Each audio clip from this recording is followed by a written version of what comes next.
அந்த என்னாகமம் 11ஆம் அதிகாரம் 6ஆம் வசனத்துல, இப்பொழுது நம்முடைய உள்ளம் வாடி போகிறது, இந்த மன்னாவை தவிர நம்முடைய கண்களுக்கு முன்பாக வேறு ஒன்றும் இல்லையே. கர்த்தருடைய சபையில வசனம் இருக்கும், அதுல சந்தோஷப்படணும். ஆமென் சொல்லுங்களேன். இப்ப ஜனங்களை திருப்திப்படுத்துறதுக்காக இவங்க ரொம்ப நேரம் உட்கார்ந்து வசனமே கேட்கறாங்கப்பா. வாரம் ஒரே மாதிரியான நிகழ்வா இருக்கு. ஆராதிக்கிறோம், காணிக்க போடுறோம், அறிவிப்பு கேட்கிறோம், பிரசங்கம் கேட்கிறோம், அதனால ரொம்ப போர் அடிக்குது, எங்களுக்கு அது இல்லை இது இல்லை அப்படின்னு ஒரு கூட்டம் இன்னைக்கு நினைத்து கொண்டு தீவிரமா ஓடிக்கிட்டு இருக்குது.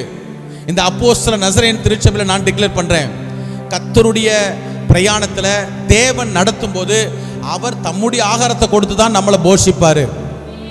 நீங்க வேறு ஒரு ஆகாரத்தினால தீட்டுப்பட நினைத்தால் நீங்கள் தானியேலாக இருக்க முடியாது, சாத்ராக்கு மேஷாக்கு ஆபேத்நேகோவாக நீங்க இருக்க முடியாது. வேறு ஒரு பார்வை எனக்கு வேணும், வேறு ஒரு கலர்ஃபுல்லான லைஃப் வேணும் அப்படின்னா நீங்க கர்த்தருடைய ஜனமா இருக்க முடியாது. நீங்க இந்த மன்னாவை புசித்து தான் வாக்குத்தத்தமான தேசத்துக்கு போக முடியும். இந்த உலகத்துல தேவன் உங்களுக்கு தீர்மானித்தவைகளை புசித்து தான் நீங்க வாக்குத்தத்த தேசமான பரலோக ராஜ்யத்துக்கு போக முடியும். அல்லேலூயா. அப்படித்தான் நீங்க ஓட்டப்பந்தயத்தில் ஜெயிக்க முடியும். அதுக்காக ஜனங்களை திருப்தி படுத்தணுங்கிறதுக்காக மன்னாவை ஒதுக்கிட்டு ஸ்தோத்திரம் வேற எதையாவது உங்களுக்கு நான் ஆகாரமா கொடுத்தால் தேவனுடைய கோபம் பற்றி பிடிக்கும். நல்லா புரிந்து கொள்ளுங்க.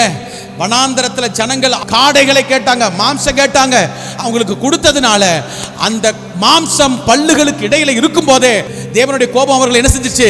பற்றி பிடிக்க ஆரம்பிச்சிச்சு. வனாந்தரத்திலே அழிந்தார்கள். வேதம் சொல்லுகிற யூதாவின் புத்தகத்தில் விசுவாசித்தவர்களை எல்லாரும் கர்த்தர் எல்லாத்தையும் அழைச்சிட்டு விசுவாசியாதவர்களை அழித்தார் என்று வேதம் சொல்லுகிறது.